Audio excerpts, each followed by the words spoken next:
உறவினார் கைமடங்கி நிலை விழைவதும் விட்டமியன் பார்க்கும் நிலை. இன்றைக்கி நம்ம வெஜிடபிள் கட்லெட் செய்ய போகிறோம். வாங்க வீடியோக்குள்ளே போகலாம். ஒரு பேனில் 2 டீஸ்பூன் எண்ணெய் சேர்த்துருக்கேன். 2 பொடியாக நறுக்குன பச்சை மிளகாய் சேர்த்துக்கலாம். 1 கப் பொடியாக நறுக்குன வெங்காயம், 1 டீஸ்பூன் இஞ்சி பூண்டு விழுது. ஓரளவுக்கு வதக்கிக்கலாம் வெங்காயத்தை.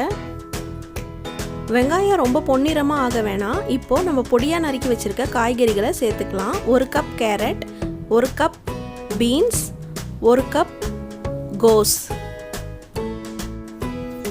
இப்போ காய்கறிகளை நல்லா வதக்கிக்கலாம்.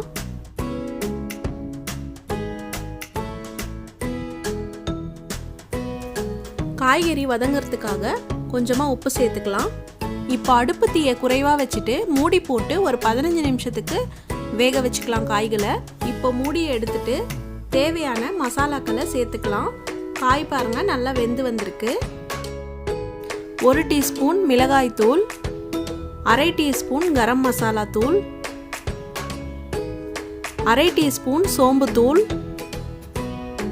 1/2 டீஸ்பூன் மிளகு தூள், 1/4 டீஸ்பூன் மஞ்சள் தூள். எல்லாவற்றையும் நல்லா கலந்து விட்டுக்கலாம்.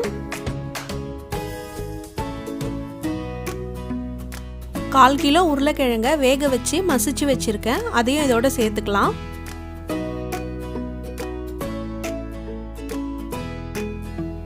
இப்போ கட்லெட்டுக்கு தேவையான அளவு உப்பு சேர்த்துக்கலாம். இப்போ மல்லித்தழை தூவி நல்லா கலந்து விட்டுக்கலாம். இப்போ பாருங்க கடாயில் நல்லா ஒட்டாமல் வந்திருக்கு. இப்போ அடுப்பை நிறுத்திக்கலாம். பிரெட் க்ரம்ஸ் எடுத்துக்கலாம். உங்ககிட்ட பிரெட் க்ரம்ஸ் இல்லை அப்படின்னா பொரத்தூள் அப்படி இல்லைன்னா ரஸ்க்கு தூள் பண்ணிக்கோங்க.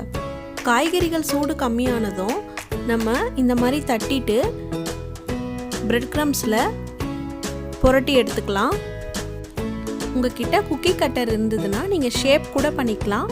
நான் ஹார்ட் ஷேப்பும் பண்ணியிருக்கேன், இந்த மாதிரி ரவுண்ட் ஷேப்பும் பண்ணியிருக்கேன். இப்போது நம்மளோட கட்லெட் எல்லாம் பொரிக்கிறதுக்கு தயாராகிடுச்சு. ஒரு கடாயில் எண்ணெய் காய வச்சுட்டு எண்ணெய் காஞ்சதும் பொரிச்சு எடுத்துக்கலாம். மாவு உருட்டுறதுக்கு உங்களுக்கு கெட்டியாக வரலன்னா நீங்கள் 1 ஸ்பூன் சோள மாவு சேர்த்துக்கிட்டு பிசைஞ்சிங்கன்னா நல்லா வந்துடும்.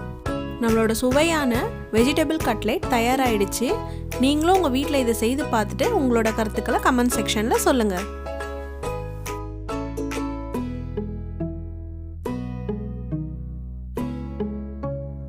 இந்த வீடியோ உங்களுக்கு பிடிச்சிருந்தா லைக் பண்ணுங்க, ஷேர் பண்ணுங்க, மறக்காம மண் சட்டி சமையலுக்கு சப்ஸ்கிரைப் பண்ணுங்க. அப்படியே அந்த பெல் ஐக்கானையும் பிரஸ் பண்ணுங்க.